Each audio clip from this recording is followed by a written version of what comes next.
सत श्री अकाल, तुसी देख रहे हो हमदर्द टीवी ते मैं सतविंदर सैनी लैके हाजिर हो गई हाँ जी live coach show Randeep Singh, जिस दे विच असी तुहाडे नाल जुड़े हुए मुद्दियां ते गलबात करदे हां। ते इस ते गलबात करन लई साडे नाल स्टूडियो दे विच मौजूद ने कोच रणदीप सिंह, जिन्हां दा सब तो पहला असी स्वागत करदे हां। सत श्री अकाल जी, थैंक यू वेरी मच जी सर, अज गलबात करांगे आपां बच्चों की। जिद्दां बच्चों की गल करिए, पहले जमाने की गल करिए तो बच्चे जिहड़े ने वो माँ बाप दे आग्याकार हुंदे सी, माँ बाप की हर एक गल मनदे सी। पर अजकल दे जे बच्चों की गल कीती जावे तां बच्चे जिहड़े ने मापियां तो टुटदे जा रहे ने। इसे करके माँ बाप भी किते ना किते परेशान ने, क्योंकि बच्चे जिहड़े ने कहने तो बाहर हुंदे नजर आ रहे ने। हाँ जी, बिल्कुल सही गल है। देखो, पहला समयां दे विच ना बच्चों ਲਈ ज़्यादा एक्सप्लोर करने ਲਈ कुछ नहीं ਹੁੰਦਾ ਸੀਗਾ।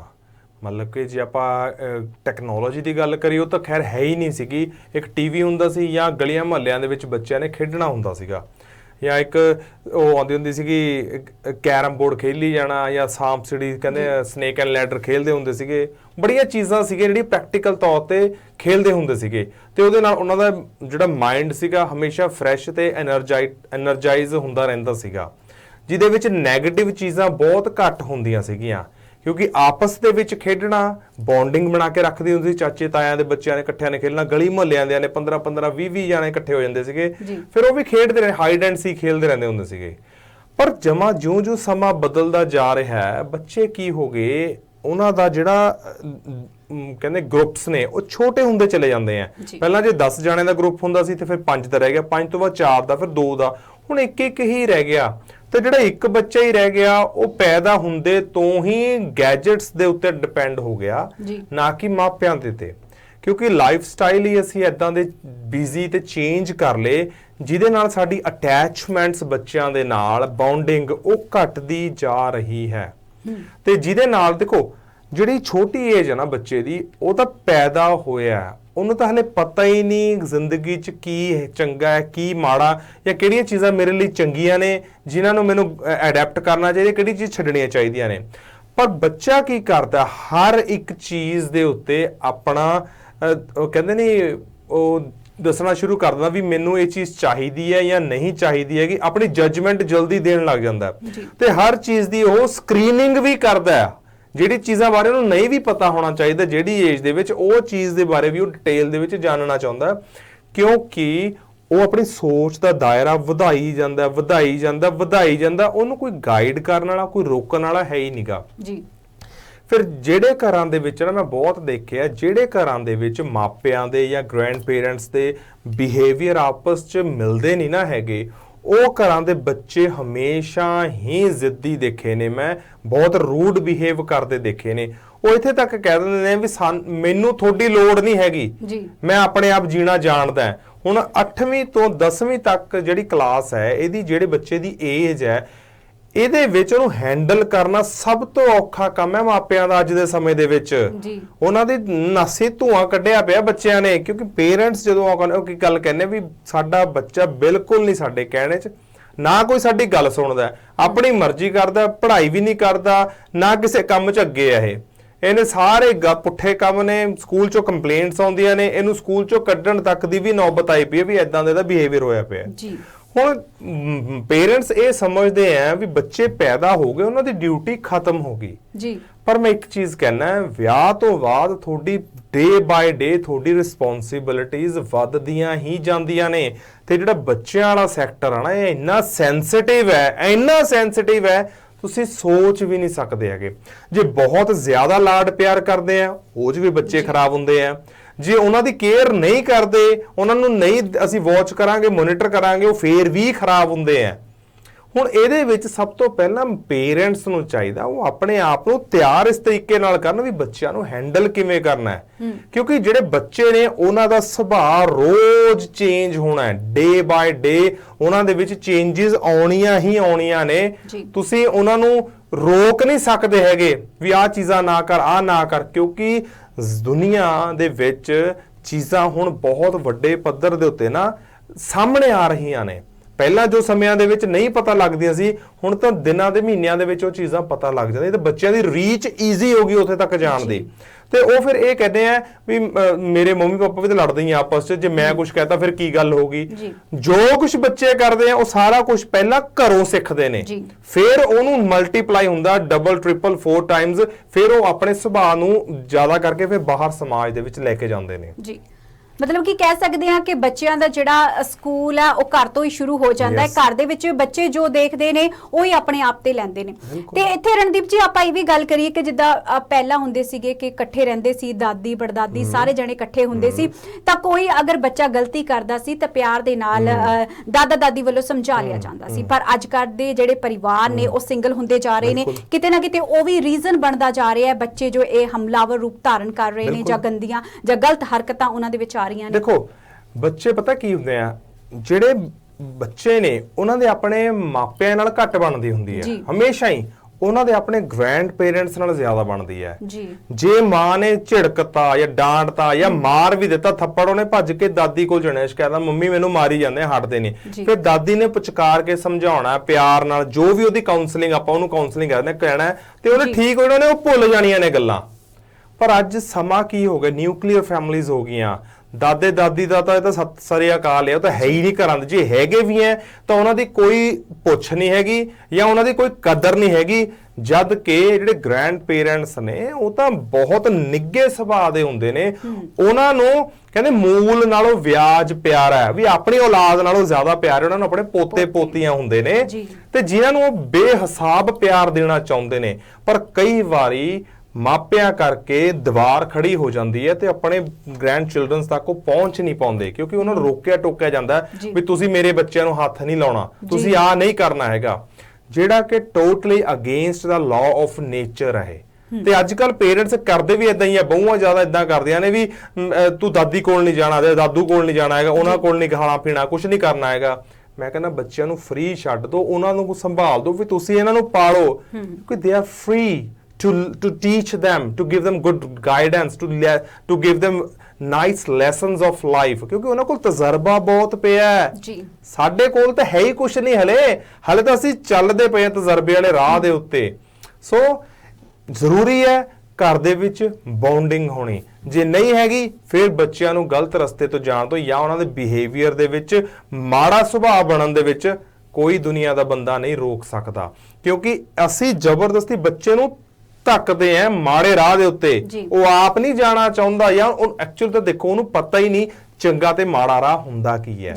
ਪੇਰੈਂਟਸ ਟੋਟਲੀ ਰਿਸਪੌਂਸਿਬਲ ਨੇ ਇਹਦੇ ਵਿੱਚ। ਜੀ ਮਤਲਬ ਬਹੁਤ ਵਧੀਆ ਗੱਲ ਤੁਸੀਂ ਇਹ ਦੱਸੀ ਹੈ ਕਿ ਜਿਹੜੇ ਪਰਿਵਾਰਿਕ ਰਿਸ਼ਤੇ ਟੁੱਟਦੇ ਜਾ ਰਹੇ ਨੇ, ਆਪਸ ਦੇ ਵਿੱਚ ਸਾਂਝ ਟੁੱਟਦੀ ਜਾ ਰਹੀ ਹੈ, ਦਾਦੀ ਦਾਦੇ ਦੇ ਨਾਲ ਘਰ ਦੇ ਵਿੱਚ ਜਿਹੜਾ ਮਿਸਬਿਹੇਵ ਹੁੰਦਾ ਹੈ, ਬੱਚਿਆਂ ਨੂੰ ਮਿਲਣ ਨਹੀਂ ਦਿੱਤਾ ਜਾਂਦਾ, ਉਹਦਾ ਸਿੱਧਾ ਅਸਰ ਜਿਹੜਾ ਹੈ ਬੱਚੇ ਤੇ ਵੀ ਪੈਂਦਾ ਹੈ। ਤੇ ਇੱਥੇ ਹੁਣ ਗੱਲ ਕਰਦੇ ਹਾਂ ਆਪਾਂ ਕਿ ਕਈ ਵਾਰ ਹੁੰਦਾ ਹੈ ਕਿ ਜਦੋਂ ਬੱਚਾ ਕੋਈ ਗਲਤੀ ਕਰਦਾ ਹੈ ਤਾਂ ਮਾਂ-ਬਾਪ ਝਿੜਕ ਦਿੰਦੇ ਨੇ ਜਾਂ ਕਮਰੇ 'ਚ ਬੰਦ ਕਰ ਦਿੰਦੇ ਨੇ, ਰੋਟੀ ਨਹੀਂ ਦਿੰਦੇ, ਜਾਂ ਫਿਰ ਕਈ ਵਾਰ ਬਹੁਤ ਜ਼ਿਆਦਾ ਲਾਡ ਪਿਆਰ ਦੇ ਦਿੱਤਾ ਜਾਂਦਾ ਬੱਚੇ ਨੂੰ, ਉੱਥੇ ਵੀ ਬੱਚਾ ਵਿਗੜ ਜਾਂਦਾ। ਤੇ ਇਸ ਦੇ ਵਿੱਚ ਫਿਰ ਕੀ ਕਰਨਾ ਚਾਹੀਦਾ? ਦੇਖੋ ਮੈਂ ਤਾਂ ਕਹਿ ਹੀ ਰਿਹਾ ਵੀ ਬਹੁਤ ਜ਼ਿਆਦਾ ਲਾਡ ਪਿਆਰ ਵੀ ਬੱਚੇ ਨੂੰ ਖਰਾਬ ਕਰਦਾ ਹੈ। ਦੇਖੋ ਇਹ ਚੀਜ਼ਾਂ ਦੀ ਨਾ ਤੁਸੀਂ ਟਾਈਮ ਟੂ ਟਾਈਮ ਚੀਜ਼ ਚੈੱਕ ਕਰੋ।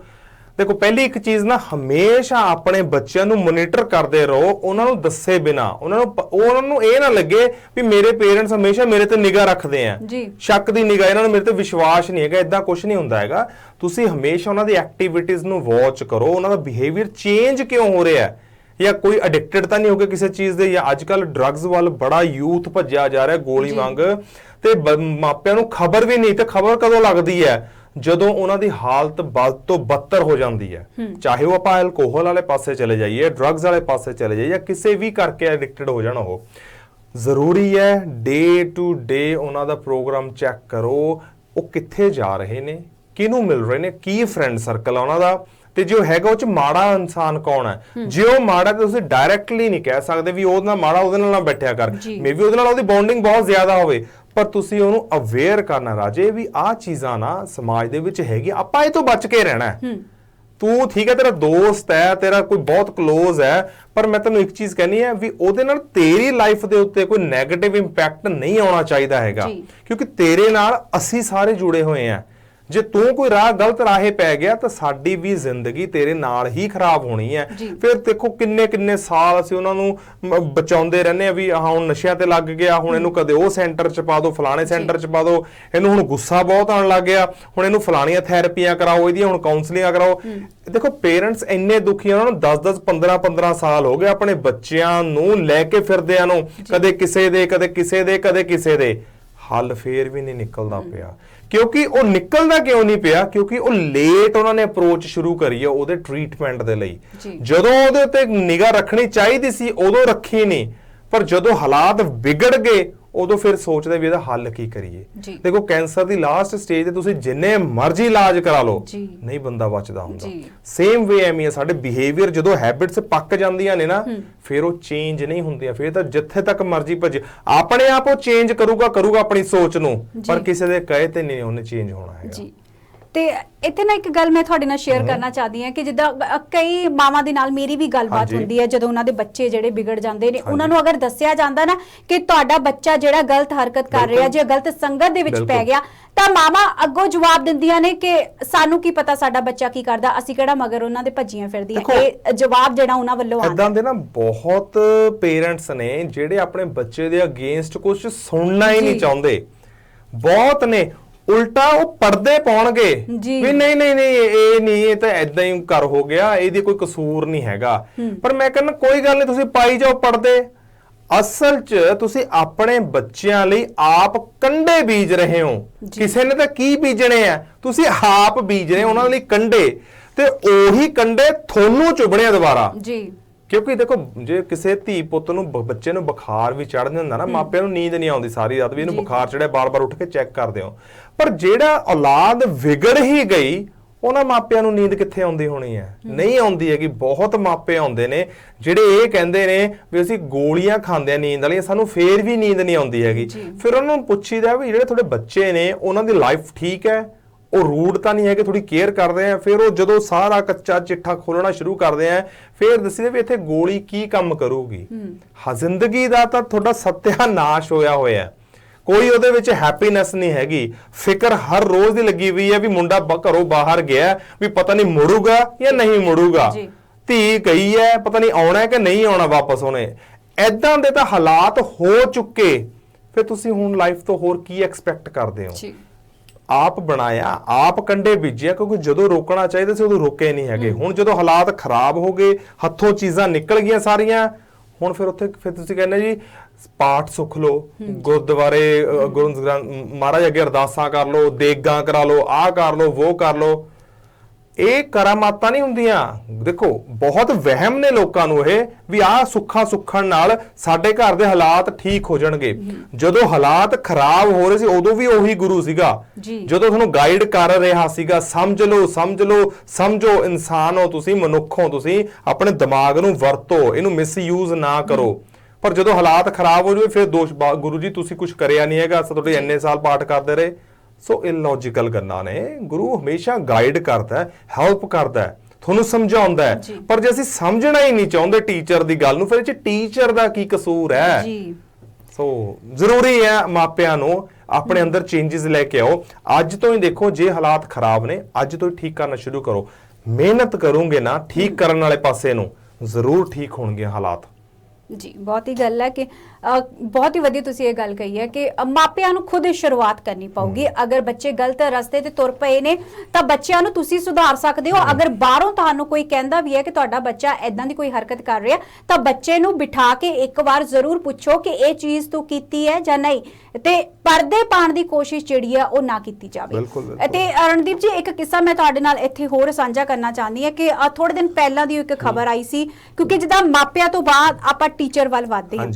ਪਹਿਲਾ ਸਕੂਲ ਆਪਣਾ ਘਰ ਹੋ ਗਿਆ, ਦੂਜਾ ਆਪਣਾ ਹੋ ਗਿਆ ਟੀਚਰਸ, ਜਿੱਥੇ ਆਪਾਂ ਨੂੰ ਪੜ੍ਹਾਉਂਦੇ ਆ ਸਕੂਲ ਦੇ ਵਿੱਚ, ਤੇ ਉਹਨਾਂ ਦਾ ਵੀ ਅਹਿਮ ਯੋਗਦਾਨ ਹੈ ਬੱਚਿਆਂ ਦੀ ਜ਼ਿੰਦਗੀ ਦੇ ਵਿੱਚ। ਤੇ ਇੱਕ ਖਬਰ ਥੋੜੇ ਦਿਨ ਪਹਿਲਾਂ ਸਾਹਮਣੇ ਆਈ ਕਿ ਬੱਚੇ ਜਿਹੜੇ ਨੇ ਕਿਸ ਤਰ੍ਹਾਂ ਹਮਲਾਵਰ ਹੋ ਗਏ ਨੇ। ਇੱਕ ਬੱਚਾ ਜਿਹੜਾ ਆ ਸਕੂਲ ਦੇ ਵਿੱਚ ਕਾਪੀ ਨਹੀਂ ਲੈ ਕੇ ਆਂਦਾ, ਤੇ ਟੀਚਰ ਉਹਨੂੰ ਪੁੱਛਦਾ ਕਿ ਤੂੰ ਕਾਪੀ ਨਹੀਂ ਲੈ ਕੇ ਆਇਆ, ਤਾਂ ਉਹ ਕੋਈ ਨਾ ਕੋਈ ਬਹਾਨਾ ਮਾਰ ਦਿੰਦਾ, ਤੇ ਇਸੇ ਕਰਕੇ ਟੀਚਰ ਸਜ਼ਾ ਦਿੰਦਾ, ਉਹਨੂੰ ਬਾਹਰ ਕੱਢ ਦਿੰਦਾ ਕਮਰੇ ਚੋਂ। ਤੁਸੀਂ ਮੰਨੋਗੇ ਉਹ ਇੰਨਾ ਜ਼ਿਆਦਾ ਹਮਲਾਵਰ ਹੋ ਗਿਆ ਕਿ ਉਹਨੇ ਟੀਚਰ ਤੇ ਵਾਰ ਕਰਨੇ ਸ਼ੁਰੂ ਕਰਤੇ। ਚੰਗੀ ਤਰ੍ਹਾਂ ਉਹਦੀ ਕੁੱਟਮਾਰ ਜਿਹੜੀ ਹੈ ਕਲਾਸ ਦੇ ਵਿੱਚ ਕੀਤੀ। ਇਹ ਯੂਪੀ ਦੀ ਖਬਰ ਸੀ, ਥੋੜੇ ਦਿਨ ਪਹਿਲਾਂ ਸਾਹਮਣੇ ਆਈ ਹੈ। ਮਤਲਬ ਇਸ ਤੋਂ ਵੀ ਕਹਿ ਸਕਦੇ ਹਾਂ ਕਿ ਬੱਚਿਆਂ ਦਾ ਬਿਹੇਵ ਜਿਹੜਾ ਆ ਬਹੁਤ ਦੇਖੋ ਜ਼ਿਆਦਾ change ਜਿਹੜੀ ਤੁਸੀਂ ਹੁਣ ਸਟੋਰੀ ਦੱਸੀ ਹੈ ਉਹ ਬੱਚਾ ਦੇਖੋ ਇੱਕ ਦਿਨ ਚ ਤਾਂ ਹਮਲਾਵਰ ਹੋਇਆ ਨਹੀਂਗਾ। ਕੋਈ ਵੀ ਚੀਜ਼ ਹੈ ਇੱਕ ਦਿਨ ਚ ਕੁਝ ਨਹੀਂ ਹੁੰਦਾ ਹੈਗਾ, ਚੀਜ਼ਾਂ ਇਕੱਠੀਆਂ ਹੁੰਦੀਆਂ ਬਿਹੇਵੀਅਰ ਚੇਂਜ ਹੁੰਦਾ ਚੇਂਜ ਹੁੰਦਾ। ਕੀ ਪਤਾ ਸਕੂਲ ਤੋਂ ਬਾਅਦ ਉਹਦਾ ਬਿਹੇਵੀਅਰ ਕਿੱਦਾਂ ਦਾ ਹੋਵੇ, ਕਿੰਨਾ ਕੁ ਲੜਾਕਾ ਹੋਵੇ, ਕਿੰਨੇ ਕੁ ਮਾੜੇ ਦੋਸਤਾਂ ਨਾਲ ਉਹ ਰਹਿੰਦਾ ਹੋਵੇ ਜਿਹੜੇ ਲੜਾਈਆਂ ਕੜਾਈਆਂ ਕਰਦੇ ਨੇ ਸਾਰਾ ਕੁਝ। ਇਹ ਫਿਰ ਘਰ ਦੇ ਵਿੱਚ ਉਹਦਾ ਮਾਹੌਲ ਕਿੰਨਾ ਟੌਕਸਿਕ ਹੋਣਾ ਹੈ, ਕਿੰਨਾ ਟੌਕਸਿਕ ਬਿਹੇਵੀਅਰ ਹੋਣਾ, ਪਤਾ ਨਹੀਂ ਰੋਟੀ ਖਾਣ ਦੇ ਟਾਈਮ ਉਹਨਾਂ ਦੇ ਘਰ 'ਚ ਕਿੰਨਾ ਕੁ ਕਲੇਸ਼ ਹੁੰਦਾ ਹੋਣਾ ਵੀ ਜਿਹੜੀਆਂ ਨੈਗੇਟਿਵ એનર્ਜੀ ਉਹਦੇ ਅੰਦਰ ਇੰਨੀਆਂ ਜਾਂਦੀਆਂ ਨੇ ਤੇ ਉਹਦੀ ਸਹਿਨਸ਼ੀਲਤਾ ਜਿਹਨੂੰ ਪੇਸ਼ੈਂਸ ਕਹਿੰਦੇ ਆ ਉਹ ਬਿਲਕੁਲ ਹੀ ਖਤਮ ਹੋ ਗਈ। ਟੀਚਰ ਨੇ ਡਾਂਟਿਆ ਤੇ ਟੀਚਰ ਨੂੰ ਮਾਰਨ ਤੱਕ ਚਲੇ ਗਿਆ। ਸੋ ਐਦਾਂ ਦੇ ਕੇਸ ਮੈਂ ਬਹੁਤ ਦੇਖਿਆ ਪੰਜਾਬ ਦੇ ਵਿੱਚ। ਇੱਕ ਸਰਕਾਰੀ ਸਕੂਲ ਸੀ, ਮੈਨੂੰ ਭੁੱਲ ਗਿਆ, ਰੀਸੈਂਟ 2 ਮਹੀਨੇ ਪਹਿਲਾਂ ਦੀ ਗੱਲ ਹੈ, ਇੱਕ 10ਵੀਂ ਕਲਾਸ ਦੇ ਮੁੰਡੇ ਨੇ ਆਪਦੇ ਨਾਲ ਦੇ ਕਲਾਸਮੇਟ ਦੇ ਗੋਲੀ ਮਾਰ ਕੇ ਉਹਨੂੰ ਮਾਰਤਾ ਜੀ। So how is that possible? ਇਹ ਪੋਸੀਬਲ ਕਿਵੇਂ ਹੋ ਗਿਆ? ਇਹਨੂੰ ਪੋਸੀਬਲ ਬਣਾਇਆ ਗਿਆ ਉਹਦੇ ਲਈ, ਉਹਦੇ ਫੈਮਿਲੀ ਵੱਲੋਂ, ਉਹਦੇ ਸਕੂਲ ਵੱਲੋਂ। ਜਦੋਂ ਸਕੂਲ ਦੇ ਟੀਚਰ ਨੇ ਇੱਕ ਬੱਚੇ ਨੂੰ 1 ਸਾਲ ਪੂਰਾ ਪੜਾਉਣਾ, ਉਹਦੀ ਛਤਰ ਛਾਇਆ ਦੇ ਹੇਠ ਰਹਿਣਾ, ਪਰ ਉਹ ਬੱਚਾ ਪਹਿਲੇ ਦਿਨ ਤੋਂ ਲੈ ਕੇ ਆਖਰੀ ਦਿਨ ਤੱਕ ਉਹਦਾ ਸੁਭਾਅ ਟੌਕਸਿਕ ਹੈ। ਮੈਂ ਉਹ ਟੀਚਰ ਨੂੰ ਪੁੱਛਣਾ ਚਾਹੁੰਦਾ, ਤੂੰ ਕੀ ਕਰਿਆ ਉਸ ਬੱਚੇ ਦੇ ਸੁਭਾਅ ਨੂੰ ਚੇਂਜ ਕਰਨ ਦੇ ਲਈ? ਤੂੰ ਕਦੇ ਉਹਦੀ ਕਾਉਂਸਲਿੰਗ ਕਰੀ ਹੈ? ਕਦੇ ਉਸ ਬੱਚੇ ਨੂੰ ਬਿਠਾ ਕੇ ਅਹਿਸਾਸ ਕਰਾਇਆ ਵੀ ਕੀ ਗਲਤ ਹੈ ਜਾਂ ਕੀ ਸਹੀ ਹੈ? ਟੀਚਰਸ ਵੀ ਦੇਖੋ, ਮੈਂ ਟੀਚਰ ਦੀ ਹਮੇਸ਼ਾ ਰਿਸਪੈਕਟ ਕਰਦਾ, ਪਰ ਕਿਸੇ ਗੱਲ ਤੇ ਜਾ ਕੇ ਨਾ ਹਮੇਸ਼ਾ ਉਹਨਾਂ ਨੂੰ ਕਹਿਣਾ ਹੁੰਦਾ ਵੀ ਤੁਸੀਂ ਸੈਲਫਿਸ਼ ਹੋ ਚੁੱਕੇ ਹੋ। ਤੁਸੀਂ ਇੱਕੋ ਹੀ ਸਬਜੈਕਟ ਨੂੰ ਸਾਰਾ ਸਾਲ ਪੜ੍ਹਾ ਕੇ ਫੀਸ ਜੇਬ 'ਚ ਪਾ ਕੇ ਤੁਰਦੇ ਲੱਗਦੇ ਹੋ, ਜਦ ਕਿ ਤੁਹਾਡੇ ਕੋਲ ਬੱਚਾ ਪੂਰਾ ਸਾਲ 365 ਦਿਨ ਰਹਿੰਦਾ। ਜੇ ਕੋਈ ਬੱਚਾ ਤੁਹਾਨੂੰ ਲੱਗਦਾ ਹੈ ਬਹੁਤ ਰੂਡ ਬਿਹੇਵੀਅਰ ਦਾ ਹੈ, ਤਾਂ ਤੁਹਾਡੀ ਇੱਕ ਛੋਟੀ ਜਿਹੀ ਐਫਰਟ ਨਾਲ, ਥੋੜੀ ਜਿਹੀ ਅਪਰੋਚ ਉਸ ਬੱਚੇ ਦਾ ਬਿਹੇਵੀਅਰ ਚੇਂਜ ਕਰ ਸਕਦੀ ਹੈ। ਹਮੇਸ਼ਾ ਹਰ ਚੀਜ਼ ਪੈਸੇ ਉੱਤੇ ਨਾ ਆ ਕੇ ਰੋਕ ਲਿਆ ਕਰੋ ਵੀ ਸਾਡੀ ਤਾਂ ਸੈਲਰੀ ਪੈ ਗਈ, ਅਸੀਂ ਤੁਰਦੇ ਲੱਗੀਏ, ਇੰਨਾ ਕੁ ਪੜਾਉਣਾ, ਇੰਨਾ ਕੀ ਸਾਡਾ ਕੰਮ ਹੈ, ਬਾਕੀ ਉਹ ਜਾਣੇ ਉਹਦੇ ਮਾਪੇ ਜਾਣਨ। ਜੇ ਤੁਹਾਡੇ ਅਪਰੋਚ ਕਰਕੇ ਉਹ ਬੱਚਾ ਆਪਣੇ ਬਿਹੇਵੀਅਰ ਨੂੰ ਚੇਂਜ ਕਰ ਲੈਂਦਾ, ਉਹਦੀ ਲਾਈਫ ਬਚ ਜੂਗੀ, ਉਹਦਾ ਜਿਹੜਾ ਕਿ ਲਾਈਫ ਪਾਰਟਨਰ ਵਾਲਾ ਉਹਦੀ ਵੀ ਲਾਈਫ ਬਚ ਜੂਗੀ, ਉਹਦੇ ਮਾਪਿਆਂ ਦੀ ਲਾਈਫ ਬਚ ਜੂਗੀ। ਤੁਹਾਡੀ ਇੱਕ ਅਪਰੋਚ, ਕਿਉਂਕਿ ਦੇਖੋ ਜਿਹੜੇ ਟੀਚਰ ਹੁੰਦੇ ਨੇ ਨਾ ਉਹ ਛੇਤੀ ਪਕੜ ਲੈਂਦੇ ਆ ਵੀ ਇਹ ਬੱਚਾ ਕਿਹੜੀ ਕੈਟਾਗਰੀ 'ਚ ਹੈ, ਵੀ ਇਹ ਚੰਗਾ ਹੈ ਜਾਂ ਮਾੜਾ, ਇਹਦੀ ਸੰਗਤ ਕਿੱਦਾਂ ਦੀ ਹੋਊਗੀ। ਸੋ ਸਕੂਲ ਨੂੰ ਵੀ ਜ਼ਰੂਰੀ ਚਾਹੀਦਾ ਬੱਚਿਆਂ ਦੇ ਕਾਉਂਸਲਿੰਗ ਸੈਸ਼ਨਸ ਜ਼ਰੂਰ ਲੈਂਦੇ ਰਹਿਣ, ਤਾਂ ਜੋ ਸਮਾਜ ਦੇ ਵਿੱਚ ਬੱਚੇ ਮਾੜੀ ਹਰਕਤਾਂ ਨਾ ਕਰਨ। ਇਹ ਤਾਂ ਕੰਪਲਸਰੀ ਹੋਣੀ ਚਾਹੀਦੀ ਹੈ ਇਹ ਚੀਜ਼। once in a month ਹਰ ਕਲਾਸ ਦੀ ਇੱਕ ਕਾਉਂਸਲਿੰਗ ਸੈਸ਼ਨ ਜ਼ਰੂਰੀ ਹੋਣਾ ਚਾਹੀਦਾ ਜੇ ਅਸੀਂ ਸਮਾਜ ਨੂੰ ਸਹੀ ਤਰੀਕੇ ਨਾਲ ਚਲਾਉਣਾ ਹੈ। ਵਰਨਾ ਦੁਨੀਆ ਤਾਂ ਚੱਲ ਰਹੀ ਹੈ, ਮਰ ਰਹੀ ਹੈ, ਜੰਮ ਰਹੀ ਹੈ, ਕਿਸੇ ਨੂੰ ਕੀ ਫਰਕ ਪੈਂਦਾ? ਦੇਖੋ ਇੰਨੀਆਂ ਜੇਲਾਂ ਭਰੀਆਂ ਪਈਆਂ ਕ੍ਰਿਮੀਨਲਸ ਦੇ ਨਾਲ। ਉਹ ਕ੍ਰਿਮੀਨਲ ਬਣਦੇ ਕਦੋਂ ਜਾ ਕੇ? ਜਦੋਂ ਬੱਚੇ ਟੌਕਸਿਕ ਬਿਹੇਵੀਅਰ ਨੂੰ ਅਡੈਪਟ ਕਰ ਲੈਂਦੇ ਪਰਮਾਨੈਂਟਲੀ। ਫਿਰ ਜੇਲਾਂ ਭਰਦੇ ਨੇ, ਕਤਲ ਹੁੰਦੇ ਨੇ, ਉਹਨੂੰ ਗੈਂਗਸਟਰਸ ਕਹਿ ਲੈਂਦੇ। ਫਿਰ ਅੱਗੇ ਤੋਂ ਅੱਗੇ ਚੀਜ਼ਾਂ ਕੜੀਆਂ ਜੁੜਦੀਆਂ ਜਾਂਦੀਆਂ, ਫਿਰ ਗਾਹਾਂ ਵੱਜਣ ਦਾ ਕੰਮ। ਫਿਰ ਸਾਰੀ ਉਮਰ ਲੱਗੇ ਰਹਿੰਦੇ ਆ ਵੀ ਉਹ ਐ ਸੀ, ਐਵੇਂ ਕਿਵੇਂ ਹੋ ਗਿਆ, ਆ ਕਿਵੇਂ ਹੋ ਗਿਆ। So this is all bullshit. Initial stage ਹੈ ਜਿਹੜੀ, ਜਿੱਥੋਂ ਸ਼ੁਰੂਆਤ ਹੁੰਦੀ ਆ, ਉੱਥੋਂ ਹੀ ਕੈਚ ਕਰਨਾ ਸ਼ੁਰੂ ਕਰੋ ਸਾਰਿਆਂ ਨੂੰ। ਜੀ ਬਹੁਤ ਹੀ ਵਧੀਆ ਤੁਸੀਂ ਗੱਲ ਦੱਸੀ ਕਿ ਟੀਚਰਸ ਨੂੰ ਵੀ ਪਹਿਲ ਕਰਨੀ ਚਾਹੀਦੀ ਹੈ। ਪਰ ਟੀਚਰ ਜਿਹੜੇ ਅੱਜ ਕੱਲ ਆਪਾਂ ਦੇਖੀਏ ਉਹ ਸਿਰਫ ਜੇਬਾਂ ਭਰਨ ਤੇ ਲੱਗੇ ਆ ਕਿ ਮੇਰੀ ਸੈਲਰੀ ਆ ਜਾਣੀ, ਜਿੱਦਾਂ ਤੁਸੀਂ ਗੱਲ ਕੀਤੀ। ਪਰ ਇੱਥੇ ਉਹੀ ਗੱਲ ਕਹੀਏ ਕਿ ਜਦੋਂ ਤੱਕ ਕਿਸੇ ਅੱਗ ਦਾ ਸੇਕ ਤੁਹਾਡੇ ਘਰ ਤੱਕ ਨਹੀਂ ਪਹੁੰਚਦਾ, ਉਦੋਂ ਤੱਕ ਅਸੀਂ ਕੋਈ ਕਦਮ ਨਹੀਂ ਚੁੱਕਦੇ। ਤੇ ਇੱਥੇ ਇੱਕ ਇਹ ਵੀ ਗੱਲ ਕਰਾਂਗੇ ਕਿ ਜਿੱਦਾਂ ਕੋਈ ਬੱਚਾ ਵਿਗੜ ਜਾਂਦਾ ਘਰ ਦੇ ਵਿੱਚ, ਜਾਂ ਨਸ਼ੇੜੀ ਬਣ ਗਿਆ, ਕੁਝ ਵੀ ਹੋ ਗਿਆ, ਫਿਰ ਮਾਪੇ ਜਿਹੜੇ ਨੇ ਇੱਕ ਸੋਲੂਸ਼ਨ ਕੱਢਦੇ ਨੇ ਕਿ ਇਹਦਾ ਵਿਆਹ ਕਰ ਦਿਓ। ਤੁਹਾਨੂੰ ਕਿ ਕਿਸ ਹੱਦ ਤੱਕ ਸਹੀ ਹੈ ਕਿ ਵਿਆਹ ਕਰ ਦੋ, ਵਿਆਹ ਤੋਂ ਬਾਅਦ ਉਹ ਸੁਧਰ ਜਾਊਗਾ? ਦੇਖੋ ਠੀਕ ਹੈ, ਨਸ਼ੇ ਕਰਦਾ ਹੈ, ਤੁਸੀਂ ਕਹਿੰਦੇ ਉਹਦਾ ਵਿਆਹ ਕਰ ਦੋ ਜੀ। ਵਿਆਹ ਤੋਂ ਬਾਅਦ ਜਿਹੜੀ ਪਾਰਟਨਰ ਆ ਗਈ ਉਹਦੇ ਕੋਲ, ਜਿਹੜੀ ਲਾਈਫ ਆਪਣੀ ਬਿਤਾਉਣ ਆਇਆ, ਉਹਦੇ ਕੁਝ ਅਰਮਾਨ ਸੀਗੇ, ਉਹਦੀ ਕੁਝ ਲਾਈਫ ਦੀ ਐਕਸਪੈਕਟੇਸ਼ਨ ਸੀਗੀਆਂ ਵੀ ਆਹ ਹੋ ਉਹ ਹੋ। ਪਰ ਜਦੋਂ ਪਹਿਲੇ ਦਿਨ ਘਰੇ ਆਉਂਦੀ ਆ, ਉਹਦੇ ਸਾਰੇ ਘਰ ਦੇ ਵਿੱਚ ਇੰਨਾ ਕਲੇਸ਼ ਦੇਖਦੀ ਹੈ, ਇੰਨਾ ਰੂਡ ਬਿਹੇਵੀਅਰ ਦੇਖਦੀ ਹੈ, ਉਹ ਕਹਿੰਦੀ ਮੇਰੀ ਤਾਂ ਜ਼ਿੰਦਗੀ ਖਰਾਬ ਹੋ ਗਈ ਵੀ ਜਿਹਦੇ ਨਾਲ ਮੈਂ ਲੜ ਲਾਈ ਐ, ਵੀ ਉਹਨੂੰ ਤਾਂ ਸੈਂਸ ਹੀ ਨਹੀਂ, ਮੈਨਰਸ ਹੀ ਨਹੀਂ ਹੈਗੀਆਂ, ਉਹਨੂੰ ਐਟੀਕੇਟਸ ਹੀ ਨਹੀਂ ਹੈਗੇ ਵੀ ਕਿਹਦੇ ਨਾਲ ਕੀ ਗੱਲ ਕਰਨੀ ਹੈ। ਤੇ ਬਹੁਤਿਆਂ ਨਾਲ ਇਦਾਂ ਹੋਇਆ ਜ਼ਰੂਰ ਹੈ, ਬਹੁਤੀ ਕੁੜੀਆਂ ਦੀ ਜ਼ਿੰਦਗੀ ਇਦਾਂ ਹੀ ਖਰਾਬ ਹੋ ਗਈ। ਉਹਨਾਂ ਦਾ ਘਰ ਵਾਲਾ ਸ਼ੁਰੂ ਤੋਂ ਹੀ ਬਹੁਤ ਗੁੱਸੇ ਸੁਭਾਅ ਵਾਲਾ ਸੀਗਾ, ਜਿਹਨੇ ਕਦੇ ਵੀ ਉਹਦੀਆਂ ਇੱਛਾ ਬਾਰੇ ਜਾਣਨ ਦੀ ਕੋਸ਼ਿਸ਼ ਹੀ ਨਹੀਂ ਕਰੀ। ਸਿਰਫ ਇਹੀ ਰੋਬ ਰੱਖਿਆ ਵੀ ਮੈਂ ਤੇਰਾ ਘਰ ਵਾਲਾ, ਮੈਂ ਕੋਈ ਵੀ ਗੱਲ ਕਹਿ ਸਕਦਾ ਤੇ ਕਿਸੇ ਵੀ ਸਕੇਲ ਦੇ ਉੱਤੇ ਮੈਂ ਬੋਲ ਸਕਦਾ ਤੇ ਤੈਨੂੰ ਉਹ ਸੁਣਨੀਆਂ ਪੈਣੀਆਂ ਨੇ। ਸੋ ਮਾਪਿਆਂ ਨੂੰ ਤਾਂ ਪਤਾ ਸੀ ਮੇਰਾ ਮੁੰਡਾ ਬਹੁਤ ਕਲੇਸ਼ੀ ਆ, ਗੁੱਸੇ ਵਾਲਾ ਹੈ। ਉਹਨਾਂ ਨੇ ਉਹ ਕੁੜੀ ਦੀ ਵੀ ਜ਼ਿੰਦਗੀ ਖਰਾਬ ਕਰਤੀ। ਇਹਨੂੰ ਕਹਿੰਦੇ ਆ ਕਰਮ ਫਿਲਾਸਫੀ। ਰੱਬ ਦੇਖ ਰਿਹਾ ਸੀ ਵੀ ਤੇਰੀ ਜਦ ਆਪਣੀ ਔਲਾਦ ਚੰਗੀ ਨਹੀਂ ਹੈਗੀ, ਤੂੰ ਦੂਜੇ ਦੀ ਔਲਾਦ ਨੂੰ ਵੀ ਉਹਨੂੰ ਸੇਕ ਲਵਾਇਆ, ਉਹਨੂੰ ਬਰਦਾਸ਼ਤ ਕਰਨ ਲਾਇਆ, ਉਹਨੂੰ ਉੱਥੇ ਰਿੜਕਣ ਲਾਇਆ ਉਹ ਜ਼ਿੰਦਗੀ ਦੇ ਨਾਲ।